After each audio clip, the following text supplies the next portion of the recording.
বিগত 28 তারিখের দিকে আমাদের যে মাননীয় সংসদ সদস্য ব্যারিস্টার সাইদুল হক সুমন সাহেব ওনাকে একটা মেসেজ দিয়েছিল যে আমাদের ওসি চুনারুঘাটের মাধ্যমে যে আমি একটা তথ্য দিতে চাচ্ছি, যে তথ্যটা অত্যন্ত গুরুত্বপূর্ণ আমাদের সংসদ সদস্যের জন্য। তো আমাদের ওসি সাহেবকে সে বলতে চাচ্ছিল না, সে বলল যে আমি সরাসরি ওনাকেই বলবো। তো যেহেতু সে বলতে চাচ্ছিল না এবং একটা থ্রেটের বিষয়ে বলবে, সেই প্রেক্ষাপটে আমাদের ওসি সরাসরি সংসদ সদস্যের কাছে গিয়েছিলেন। তো ওনাকে জিনিসটা বলার পরে উনি হোয়াটসঅ্যাপের মাধ্যমে তার সাথে কথা বলিয়ে দেয়। তো আমাদের মাননীয় সংসদ সদস্য ওনার পরিচয় জানতে চায়, বাট সে পরিচয় বলেনি, পরিচয় দিতেও চায়নি। তো আমরা যেটা প্রাথমিক ইনভেস্টিগেশনে যেটা পেয়েছি, সে মূলত আসলে গেমলার, অনলাইন গেমলার ছিল এবং গেম খেলে, প্লাস সে হলো বিদেশে টাকা পাঠানো, বিদেশে লোক পাঠানোর নামে প্রতারণা করে, টাকা আদায় করে মানুষের কাছ থেকে, লোক পাঠাতে পারে না। এবং সে কিন্তু ব্যক্তিগত জীবনে 2 বিয়ে করেছে। তো তার মূলত টার্গেট ছিল যে সে সবসময় ডার্ক ওয়েবসাইটে গিয়ে একটি লিঙ্ক পায়, সেটা হলো হিটম্যান ওয়েব যে লিঙ্ক, সেই লিঙ্কে সে একটা গল্প দেখে। সেই গল্পতে ছিল যে এক ইন্ডিয়ান এক বড় ব্যবসায়ী ছিল, সেই এক প্রতারক ওই ব্যবসায়ীকে বলেছিল যে আপনার একটি গুরুত্বপূর্ণ তথ্য আছে, যে আপনাকে মারার জন্য কিছু লোক রেডি আছে, তো আপনি যদি আমাকে কিছু টাকা পয়সা দেন তাহলে আমি সেই তথ্যগুলো বলে দিব। তো সেই ব্যবসায়ী তাকে সেই প্রেক্ষাপটে মানে কৌতূহলবশত কারা আমাকে হত্যা করতে চায় সেই তথ্য জানার জন্য তাকে কিছু রুপি দেয়। তো সেই প্রায় 2-3 লক্ষ রুপি দেয়। দেওয়ার পরে তখন সে তো প্রতারক, তখন ওই ব্যক্তি কী করে, সে আবার তার মোবাইল থেকে সে চলে আসে, মানে অফলাইনে চলে আসে এবং তার সব কিছু বন্ধ করে দেয়। তো সেও সেই গল্পের ছলেই মনে করেছিল যে আমিও দেখি কিছু টাকা পয়সা ইনকাম করতে পারি কিনা। তো সে তো দেখতে পাচ্ছে যে বিভিন্ন মিডিয়াতে বা বিভিন্ন সময় তার বিভিন্ন থ্রেটের কথা সে জানতে পেরেছে। সে মনে করতে ছিল যে আমিও হয়তো এরকম একটা কাজ করলে কিছু টাকা অবশ্যই ইনকাম করতে পারবো। তো সেই প্রেক্ষাপটেই সে বলতে চেয়েছিল যে আমার কাছে একটা ক্লিং স্কোয়াডের নাম আছে, যেটা আমাদের মাননীয় সংসদ সদস্যকে হত্যা করতে চায়। তো সেই প্রেক্ষাপটেই কিন্তু সে একটা নাটক সাজিয়েছিল এবং সেটা আমাদের কাছে স্বীকারও করেছে। তো সে যেটা চেয়েছিল, যে মনে করেছিল যে আমাদের মাননীয় সংসদ সদস্য ওকে বলবে যে ঠিক আছে তুমি আমাকে নামগুলো বলো, আমি তোমাকে কিছু পে করবে। যখন দেখলো যে না, সে তো কোনো টাকা পেই করবে না, বরঞ্চ সে আরও মামলা জিডি করার জন্য চেষ্টা করতেছে এবং সোশ্যাল মিডিয়াতে চলে আসছে, সে এই ভয়ে সাথে সাথে সে তার মানে মোবাইল যেটা যে সে সবসময় কথা বলতো, সেই মোবাইলটা কিন্তু সে ভেঙে ফেলছে এবং সে অন্য একটি মোবাইল নিয়ে, সেখানে সে কখনোই বাংলাদেশি সিম ইউজ করতো না, সে একটি হোয়াটসঅ্যাপ নাম্বারে কথাও বলতো না। সে হুট করে কি করতো, যে একটু ভয়েস মেসেজ দিয়ে সেই মোবাইলটা এয়ারপ্লেন মুডে রেখে দিত। তো তাকে আমরা যখনই আমাদের ওসি মাননীয় সংসদ সদস্যকে তথ্যটি দিয়েছিল, সে কিন্তু সাথে সাথে জিডি করেছিল এবং আমরা সেই জিডির প্রেক্ষাপটে কিন্তু ওই দিন রাতেই আমরা তার যে ফ্রেন্ড ছিল তাকে অ্যারেস্ট করে ফেলি। তো ভাগ্য কত ভালো দেখেন যে আমরা যাকে অ্যারেস্ট করি সেই লোকে কিন্তু তার কাছে প্রতারিত হয়েছে।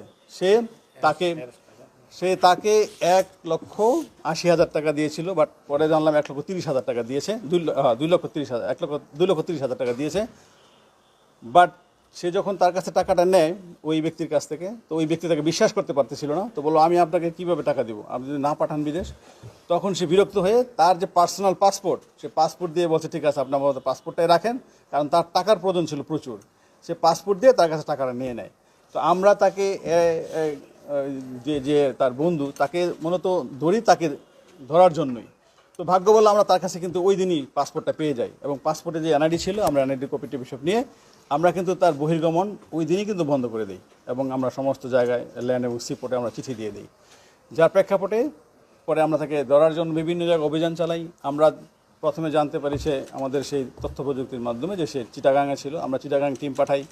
পরে দেখে আবার সে ঢাকায় টিম পাঠাই। আমরা একসাথে 3টা টিম পাঠিয়েছিলাম। তো সে এতই চালাক যে সে একবার হোয়াটসঅ্যাপে ভয়েস দেওয়ার পরে আর তাকে খুঁজে পাওয়া যায় না, এক সময় তাকে এক জায়গায় দেখি। পরে তার মোবাইলে আমরা কিছু বিকাশ করি, বিকাশ করার পরও সে তো অনলাইন গেমলার ছিল, সেই গেমলার তার একটা অ্যাকাউন্ট ছিল, সে কী করতো, ওই যে টাকাটা আমরা পাঠাতাম সে ওই অ্যাকাউন্টসে যোগ করে ফেলতো এবং অনলাইনে যে অটোমেটিক্যালি তার কাছ থেকে বিভিন্ন জায়গায় বিকাশের মাধ্যমে তার অ্যাকাউন্টসে টাকাটা আউট হতো। তো তাকে ট্রেসিং করা অনেক টাফ ছিল। তো যাই হোক, আমরা আমাদের সিটিটিসির সহায়তা নেই এবং সিটিটিসির সহায়তায় আমরা তাকে সর্বশেষ আমরা সিলেট মেট্রোপলিটন এলাকা থেকে গ্রেপ্তার করতে সক্ষম হই। আমরা অনেকটা সাফল্যের কাছাকাছি চলে এসেছি এবং আপনারা অচিরে একটা ভালো সংবাদ পাবেন এবং আমার বিশ্বাস যে আপনারা আমার সেই কথাটা বাস্তবায়িত হয়েছে এবং পেয়েছেন। হোটেল থেকে ধরা হয়েছে। তার গ্রামের বাড়ি হলো কুলাউড়াতে, মৌলভীবাজার কুলাউড়াতে বাড়ি আর কি। আমরা আপনাকে প্রেস রিলিজ দিয়ে দিব, তার সমস্ত ডিটেলস এখানে আছে। হ্যাঁ, ইয়েস, আরেকটি জিনিস আপনাদেরকে বলি, তার বিরুদ্ধে 2013 সালে রাজনগরে 2023 সালে একটি মামলা হয়েছে এবং ওই মামলা অ্যারেস্ট হয়েছিল, সেটাও প্রতারণার মামলা। এবং আরেকটি মামলা এই নবীগঞ্জে হয়েছে, তার বিরুদ্ধে 2টি মামলা আছে, 2টি প্রতারণার মামলা। অর্থাৎ সে কিন্তু প্রতারণা করেই তার জীবন চালিত করে। এবং আরেকটি জিনিস হলো, সে ওমানে গিয়েছিল, বিদেশ গিয়েছিল, বিদেশ থেকে এসে বিভিন্ন জনের কাছ থেকে টাকা পয়সা নিয়ে বিদেশ পাঠাবে বলে সে যখন আরেকটা প্রতারকের কাছে পড়েছিল, তার কাছে সেই প্রতারক আবার কিছু টাকা পয়সা নিয়ে চলে গিয়েছিল, যার প্রেক্ষাপটে সে একসময় ইন্ডিয়াতেও পালিয়ে গিয়েছিল। ইন্ডিয়াতে সে 1 বছর থাকার পরে আবার দেশে এসে আবার সে মনে করেন এই প্রতারণার কাজে ব্যস্ত হয়ে গেছে।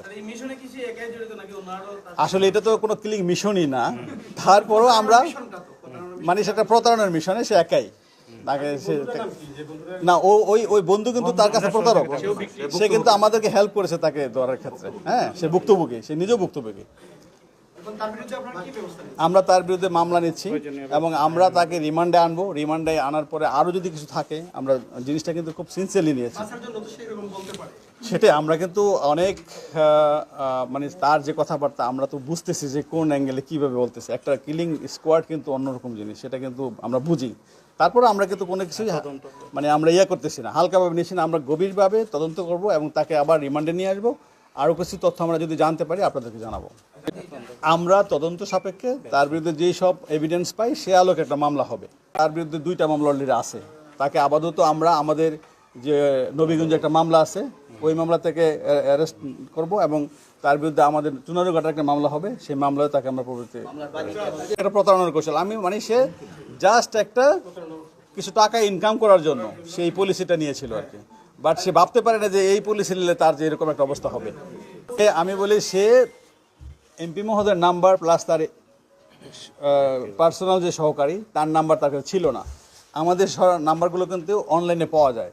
সে ওসির নাম্বারটা অনলাইন থেকে নিয়ে সে চেয়েছিল যে ওসির মাধ্যমে সরাসরি এমপি মহোদয়ের সাথে কথা বলবে এবং তার কিন্তু ধারণাই ছিল যে, মনে করেছিল যে যদি আমি এমপি মহোদয়কে বলি হয়তো আমাকে জানতে চাইবে যে কারা কারা ছিল, তখন সে টাকা চাবে।